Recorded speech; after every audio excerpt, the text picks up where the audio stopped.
Pues sí, habéis visto bien en la portada. La Copa del Mundo, la que todos conocemos que estáis viendo aquí, no es la que se está usando desde el principio. Esta en concreto se usa desde el Mundial de 1974.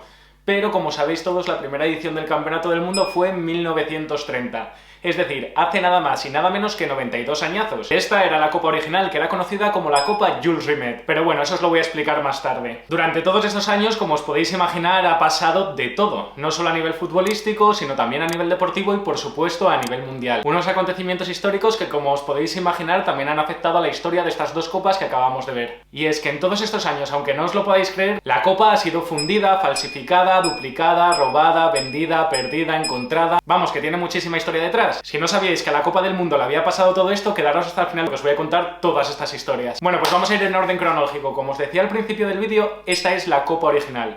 La copa que es conocida como la Copa Jules Rimet. Esta copa que estáis viendo aquí es la original, la que se puso en marcha en 1930 en aquel primer mundial. Fue diseñada por un escultor francés que se llamaba Abel Lefleur. Y como veis es un trofeo que nada tiene que ver con el trofeo actual. Si fijáis bien, en la copa está esculpida la diosa Nike, quien a su vez está sujetando una copa octogonal, y en la base de la misma se iban grabando los nombres de los campeones. El trofeo se llamaba así en honor al presidente de la FIFA, Jules Rimet, quien estuvo en el cargo desde 1921 hasta 1954. Los años fueron pasando y el 1 de septiembre de 1939 estalló la Segunda Guerra Mundial. Si alguno de vosotros no lo sabe o quiere saber por qué estalló la Segunda Guerra Mundial, pasaros por el canal de mi amigo Borja de Memorias de Pez, que ahí lo explica todo de una forma de 10. Obviamente, con el comienzo de la Segunda Guerra Mundial, los mundiales se cancelaron. En el momento en el que pasa todo esto, la copa estaba custodiada en el Banco Central de Roma, ya que la selección italiana había ganado el Mundial de 1938. En aquella época las reglas eran distintas a las actuales, y el campeón se quedaba en propiedad la copa hasta la siguiente edición del Campeonato del Mundo. Es decir, la custodiaba por 4 años. Y ese es el motivo de que en ese momento la copa estuviera en Roma. Con todo este tema del conflicto bélico, el vicepresidente de la FIFA de aquel entonces, que era Ottorino Barassi, se puso un pelín nervioso. Tenía miedo a que le robaran la copa, por lo que decidió poner manos en el asunto, ir al banco, coger la copa y custodiarla él mismo. ¿El lugar elegido? Él evidentemente tenía la idea de custodiarla y guardarla en un lugar súper seguro, con todas las medidas de seguridad posibles y al que nadie tuviera acceso. ¿Sabéis cuál fue el lugar elegido? Pues sí, ni más ni menos que una caja de zapatos bajo su cama. Y no estoy de broma. El caso es que fue así, y la copa quedó guardada debajo de su cama en una caja de zapatos hasta que terminó la Segunda Guerra Mundial. Surrealista pero cierto. Una de las historias más curiosas que tiene que ver con el trofeo de la Copa del Mundo ocurrió en el año 66. Ese año se iba a celebrar la Copa Mundial de Inglaterra, y durante los meses previos a la competición, pues la copa iba de gira por distintas ciudades del país. Uno de esos días, durante un descuido de la seguridad, unos ladrones aprovecharon para robar la copa y huir con ella. Esto os podéis imaginar lo que significaba. Acaban de robar la Copa del Mundo. En Inglaterra, el país del fútbol por excelencia,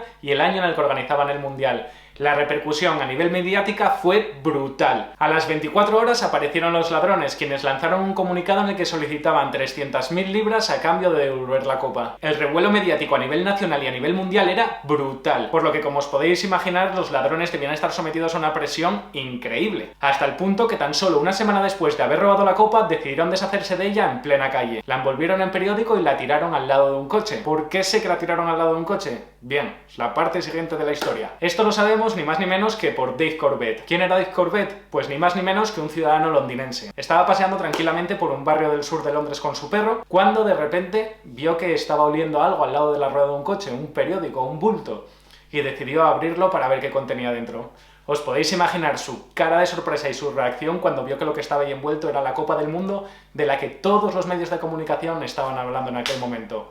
Decidió, obviamente, acudir a la policía, entregar la copa, y desde ese momento, tanto él como su perrito se convirtieron en héroes nacionales. La Federación de Fútbol Inglesa le quiso agradecer el gesto dándole $120.000 de la época, y para compensar al perrito, pues decidieron darle comida para toda su vida. Pero la historia de Dave y de su perro no acaba ahí. Tras recuperar la copa, la Federación de Fútbol Inglesa decidió crear una réplica, y lo hicieron para poder seguir exhibiendo el trofeo por todo el país antes de que comenzara el Mundial. Pero hubo un problema, que esta réplica nunca fue aprobada por la FIFA. Es por ello por lo que la Federación Inglesa de Fútbol tuvo que parar aquella gira de la copa y guardar aquella réplica que habían creado para la ocasión en la propia sede de la Federación de Fútbol Inglesa. Bien, pasaron los meses y finalmente llegó el Mundial. Llegó el Mundial de Inglaterra del año 66. ¿Quién creéis que ganó aquel Mundial? Pues sí, la selección de fútbol inglesa, después de todo lo que había pasado, consiguió hacerse con aquel Mundial del año 66. ¿Y sabéis de quiénes se acordaron y a quiénes invitaron a la celebración del Mundial? Pues sí, ni más ni menos que a Dave y a su perrito. Tras toda esta historia del robo, de la réplica que se creó, que la FIFA no la aprobó, que Inglaterra ganó el Mundial y la historia de Dave y su perrito, pasaron muchísimos años hasta que en el año año 1997,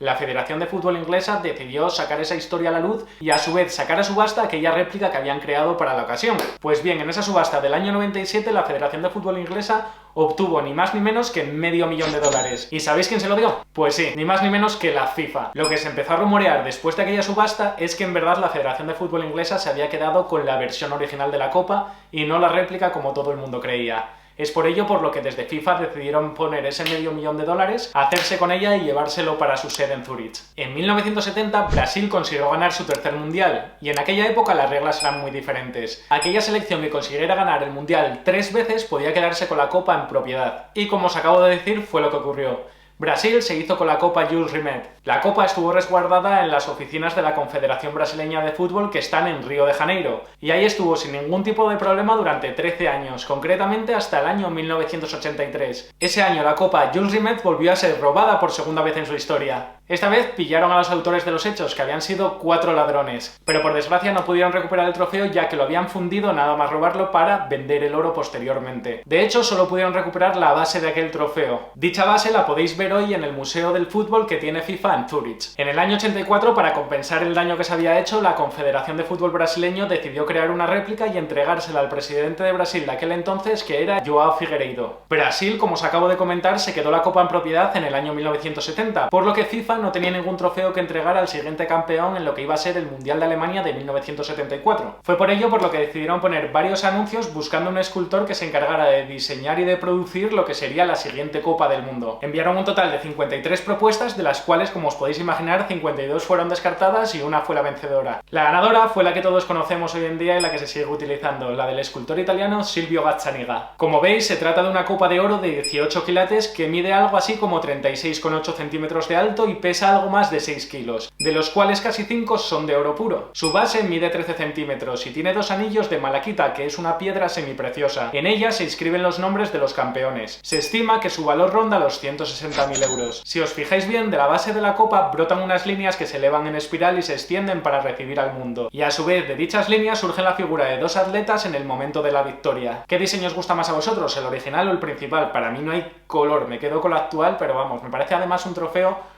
muy característico, el color dorado, la forma que tiene. Ya de primeras ves como que es un trofeo importante, ¿no? Como que denota poder. No sé, a mí me parece que es bastante chulo el actual. Tras todos estos incidentes que ha habido, os podéis imaginar el miedo que tiene FIFA a que se dañe, se robe, se pierda o cualquier incidente que pueda tener la copa. Es por ello por lo que ninguna selección se queda hoy por hoy la copa en propiedad ni durante 4 años ni durante nada. Solo la utilizan en el momento de la celebración, en el momento de levantarla. Lo que sí que se llevan los ganadores es una réplica de bronce llamada el Trofeo de los Ganadores de la Copa Mundial de la FIFA. Es una réplica, como veis, chapada en oro, pero no elaborada en oro macizo como la original. Y es que la original apenas sale de lo que es el Museo del Fútbol Mundial de Zúrich de la FIFA. Y es que la copa no sale de allí salvo cuando se hace el sorteo del Mundial. Durante la duración del Mundial como tal, teniendo mucha presencia sobre todo en la fase inicial y en lo que es la final en sí, en el momento que se le entrega a los campeones y poco más. El resto del tiempo, la que es la copa original maciza de oro, está en el Museo Mundial del Fútbol de la FIFA en Zúrich. Y otra curiosidad, que no sé si la sabíais, es que la Copa del Mundo solo puede ser tocada por las entidades superiores de la FIFA, que son los encargados de entregarla, transportarla y moverla en general, por aquellos que hayan sido campeones del mundo, y fuera de lo que es el fútbol en sí solo la pueden tocar los jefes de Estado, nadie más. Esto nuevamente se debe a todos los problemas y conflictos que ha habido en los años anteriores, y es que la copa la han tenido hasta que restaurar. De hecho, en la celebración del Mundial del 2006 que se celebró en Alemania y que ganó Italia, la copa se estropeó bastante en lo que fue la celebración del mismo. De hecho, han rulado imágenes por internet de Fabio Cannavaro con un trozo de lo que es la base del trofeo, que tuvo que ser restaurada posteriormente. Y no queda ahí la cosa. 4 años después, durante el Mundial del 2010 que ganó España, se llegaron a robar hasta 6 réplicas del trofeo, incluso se llegó a dudar que podían haber robado la original. Pero no contentos con eso, en la celebración del Mundial 2014 que se celebró en Brasil y que ganó Alemania, también se deterioró un montón la copa y tuvo que ser restaurada de nuevo. Por todo esto, evidentemente, la FIFA decidió tomar cartas en el asunto y casi nadie la puede tocar.